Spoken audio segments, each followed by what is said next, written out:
Hi, I'm John Atack, and I'm talking with Pat Ryan. And we have some specific points that Pat would like to pick up on that came from our last conversation. Yeah, so there was a few. One was about hypnosis. On the term hypnosis, the way I describe it to people, at least in our intervention world, is that what we're talking about is not hypnosis. What we're talking about is the state of trance. Trance is focused awareness. I have a text that I use, which is from the University of Pennsylvania, and it describes hypnosis as the induction of conviction. Yeah. The induction of hypnosis is the induction of conviction, of absolute knowledge. So I look at hypnosis as a term that describes a family of methods, strategies to bring someone into a more suggestible state of focused awareness.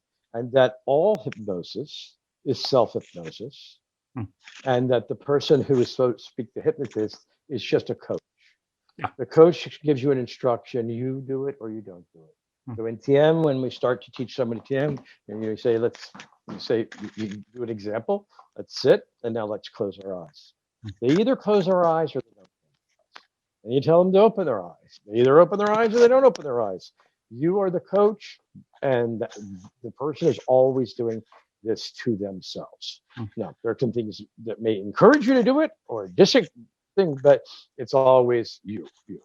And that there are a lot of other strategies of putting someone to a suggestible state, rhythmic drumming, chanting, meditation, guided imagery. There are all kinds of strategies. But really what we're talking about is technically this term called trance or heightened focused awareness. And for some people, it's easy to get into, and some people, it's not easy to get into. Dr. Persinger and his research said that creativity and hypnotizability are two sides of the same coin, that the people who are more creative, that can take an idea, create it in their head, and put it on paper or draw or painting or a song, they have that ability more than people in terms of those strategies. But there's other ways, drumming, there are lots of ways. Well, fixation, repetition, and mimicry are the three terms I use to look at those things. If you fix somebody's attention on something, they stare at something, they will get the Ganzfeld effect where they will start to hallucinate. And the brain is looking, or one is looking for something to happen. And so you kind of get the feedback that's going on in the system. If somebody sits in a dark room, within a few minutes, they will start to get the sensation that something is moving in the room. They will hear little noises that are not there. So there's already this searching for signals. And if you then provide the signals, then you can move somebody's focus, their attention, their state of consciousness. You can have an altered state, as Charles Tart called it in his remarkable book in the 60s. And mimicry as well, following what somebody else does. And repetition, I agree. Just going round and round the same, chanting a mantra, or as you say, drumming, dancing, davening, rocking backwards and forwards. They will all bring a focused state of attention. They'll also tend to bring euphoria, a sense of well-being, which is the trap in so many pseudotherapies, that basically people believe that if they get high, they know something. So in Scientology, the processes, almost all of them, end with very good indicators, running your head off, and a cognition or realization. And the thought is that it will be true because you felt high. Now, anybody that snorted cocaine knows that this is not true. Well, I think that Joe Kelly always makes a distinction that people confuse higher states of consciousness with altered states. And I think that when you use the word, we're talking about altered states. And altered states are easily brought about in people through all kinds of strategies. Some individuals coach, maybe, or authority, may trust one person over another person. I might not trust the street preacher, but the Catholic priest that I know, the monk, when he starts telling his story, this vivid story, maybe I'm more likely to go into that more suggestible state.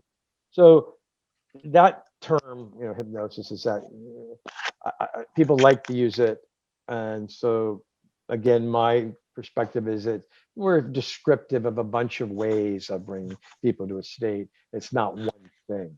And its origins, it is built on a mistake, because the word hypnos means sleep. And when I think it was James Braid introduced it in the 19th century, that's what it was thought to be, a different state of sleep. And it is most certainly not a sleep state. And again, when we talk about suggestibility, if we said believability, credibility, the willingness to believe, which we have with possibly the monk or the Catholic priest we know, but not with the street preacher. Yep. I don't disagree at all with what you're saying. But I do think that what it can demonstrate to people, I know in our work, we do look at video material that may show the kinds of experiences people have when they're in those states, especially with pain control, putting their arms in ice. I have a video of a training tape for surgeons that use hypnosis or guided imagery to do surgery without any anesthesia. Happens to be a gallbladder operation. Unfortunately, the person comes out of that focused awareness in the midst of it. Not so pleasant. But we use it to show that your internal experiences can be manipulated, and the context that you're in, the environment that you're in, the beliefs that you're in, will dictate the experience you have. Similar to the near-death experience. Little Hindu children don't have the Virgin Mary popping up. Little Catholic kids don't see Shiva, have the near-death experience. Muslims have a different experience. It's context and culturally dependent. Yeah.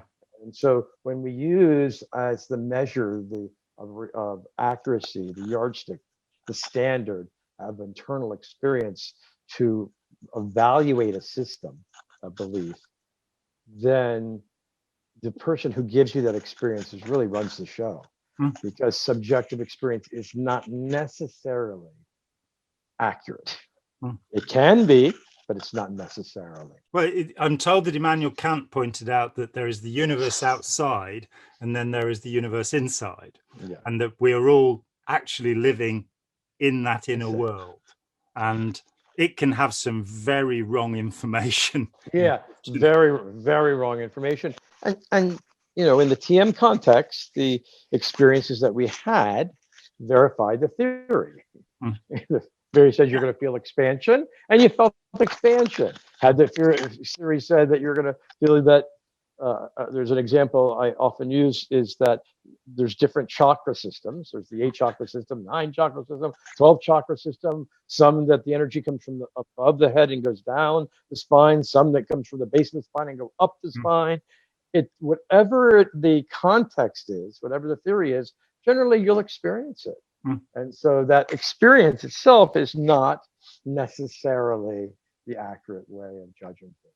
So our interpretation of things is our interpretation of things. I tend to say expectation conditions experience.